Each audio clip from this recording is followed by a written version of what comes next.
नमस्कार दोस्तों, स्वागत है आपका इंडियन गार्डनर यूट्यूब चैनल में। सबसे पहले बात करते हैं अडेनियम के पौधों की प्रूनिंग करने के फ़ायदों के बारे में। जैसा कि आप इस पौधे में देख सकते हैं, अगर हम पौधे की प्रूनिंग नहीं करेंगे तो मार्च में नई ग्रोथ इसी जगह से शुरू हो जाएगी और यही शाखा लंबी होती जाएगी, जो कि बिल्कुल भी अच्छी नहीं दिखाई देगी। लेकिन अगर हम इस ब्रांच को कट करते हैं तो उसके नीचे से 2 से 3 ब्रांच निकलेंगी, जिससे पौधा बुशी बनेगा और पौधे में पहले के मुकाबले 3 गुना ज़्यादा फूल भी खिलेंगे। ये है प्रूनिंग का फ़ायदा। अब बात करते हैं आज की वीडियो के टॉपिक पर। आज की वीडियो में बात करेंगे एक ऐसी चीज़ के बारे में जिसे अगर आप फॉलो करेंगे तो प्रूनिंग करने के बाद अडेनियम के पौधों में नई ग्रोथ बहुत जल्दी शुरू हो जाएगी। वैसे प्रूनिंग तो अभी भी की जा सकती है, लेकिन क्योंकि सर्दी का मौसम अडेनियम के पौधों के लिए डोरमेंसी पीरियड होता है, जिसमें उनकी सभी पत्तियां गिर जाती हैं, जिससे पौधे अपना खाना नहीं बना पाते और अपने अंदर बची हुई एनर्जी का इस्तेमाल सर्दी में सर्वाइवल के लिए करते हैं। जिस वजह से सर्दी का मौसम खत्म होने के बाद अडेनियम के पौधों में एनर्जी बहुत कम होती है। ऐसे समय में अगर हम एक कमज़ोर पौधे की प्रूनिंग करेंगे तो प्रूनिंग करने के बाद उस पौधे में नई ग्रोथ बहुत देर से शुरू होगी और जो नई ग्रोथ आएगी भी वो बहुत कमज़ोर होगी, जिससे उसमें फूल भी कम लगेंगे। तो प्रूनिंग से पहले अडेनियम के पौधे को मजबूत बनाने के लिए हम एक काम कर सकते हैं, जिससे प्रूनिंग करने के बाद अडेनियम के पौधों की नई ग्रोथ बहुत जल्दी बढ़ेगी। इसके लिए हम कैल्शियम नाइट्रेट का इस्तेमाल करेंगे। कैल्शियम नाइट्रेट में मुख्य रूप से कैल्शियम और थोड़ी मात्रा में नाइट्रोजन होती है। आमतौर पर देखा जाए तो अगर किसी व्यक्ति की हड्डियां कमज़ोर होती हैं तो उसे कैल्शियम रिच डाइट लेने के लिए कहा जाता है। वही चीज़ पौधों पर भी लागू होती है।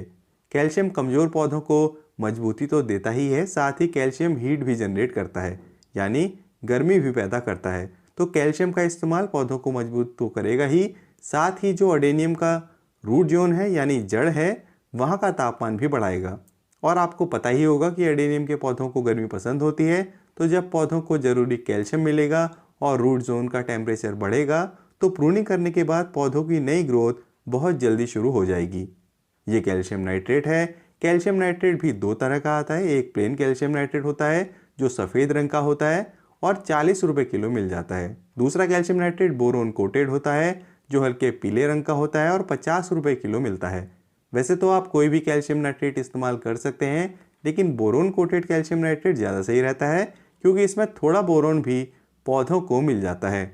अगर आपका अडेनियम का पौधा छोटा है तो उसे 2 ग्राम कैल्शियम नाइट्रेट देना है, और अगर आपका पौधा बड़ा है तो एक पौधे में 4 ग्राम कैल्शियम नाइट्रेट देना है। अगर आपके पास वजन तोलने की मशीन है तो उसका इस्तेमाल कर सकते हैं, नहीं तो कैल्शियम नाइट्रेट के 20 दाने जो लगभग 2 ग्राम ही होते हैं उनको आधा लीटर पानी में मिलाकर छोटे पौधे में दे सकते हैं, और 40 दाने 1 लीटर पानी में मिलाकर बड़े पौधे में दे सकते हैं।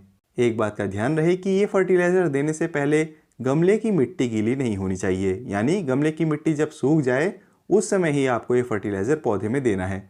और क्योंकि मेरे पास ज़्यादा पौधे हैं तो मैं एक 20 लीटर की बाल्टी में कैल्शियम नाइट्रेट मिक्स करके पौधों को दे देता हूँ।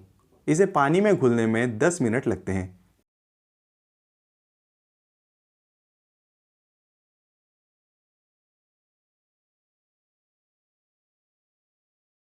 ये फर्टिलाइज़र आपको प्रूनिंग करने से पहले 2 बार पौधों को देना है। मान लीजिए अगर आप 28 फरवरी को अडेनियम के पौधों की प्रूनिंग करना चाहते हैं तो पहली बार फर्टिलाइज़र आप देंगे 15 फरवरी को, फर्टिलाइज़र की दूसरी डोज आप देंगे 22 फरवरी को, और फिर 28 फरवरी को आप पौधों की प्रूनिंग कर सकते हैं। और 22 फरवरी से लेकर 28 फरवरी तक पौधों को बिल्कुल भी पानी नहीं देना है। चलिए मैं थोड़ा आपको अडेनियम की प्रूनिंग के बारे में भी बता देता हूँ। अगर आपने अब तक अपने पौधों की एक भी बार प्रूनिंग नहीं की है तो उस पौधे की प्रूनिंग कैसे करनी है ये जान लेते हैं।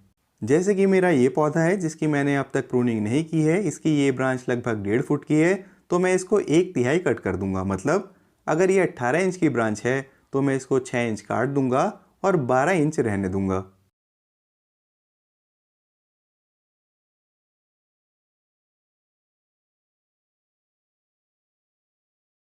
और अगर आप अपने पौधों की एक बार प्रूनिंग कर चुके हैं, जैसे कि इस पौधे में देखिए मैंने यहाँ पर इस पौधे को प्रून किया था तो यहाँ से इसकी 2 ब्रांच निकली हैं। अब मैं इन दोनों ब्रांचों को 50% यानी आधा कट कर दूंगा।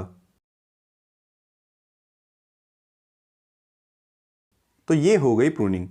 अब बात करते हैं प्रूनिंग करने के बाद पौधों को क्या फर्टिलाइज़र देना है। अगर आपके पास NPK 19-19-19 है तो छोटे पौधों को 2 ग्राम और बड़े पौधों को 4 ग्राम NPK पानी में मिलाकर दिया जा सकता है। और अगर आपके पास DAP है तो 2 ग्राम DAP छोटे छोटे पौधों को और 4 ग्राम DAP बड़े पौधों को दिया जा सकता है। तो दोस्तों, आज की वीडियो थी अडेनियम की प्रूनिंग और कैल्शियम नाइट्रेट के इस्तेमाल के बारे में। आई होप इस वीडियो से आपको मदद मिलेगी। अगर इस वीडियो के बारे में आपके कुछ सुझाव या सवाल हो तो कमेंट करें। वीडियो अच्छी लगी है तो इसे लाइक करें और इसे अपने गार्डनिंग ग्रुप्स में शेयर करना ना भूलें। मिलेंगे अगली वीडियो में, तब तक के लिए नमस्कार।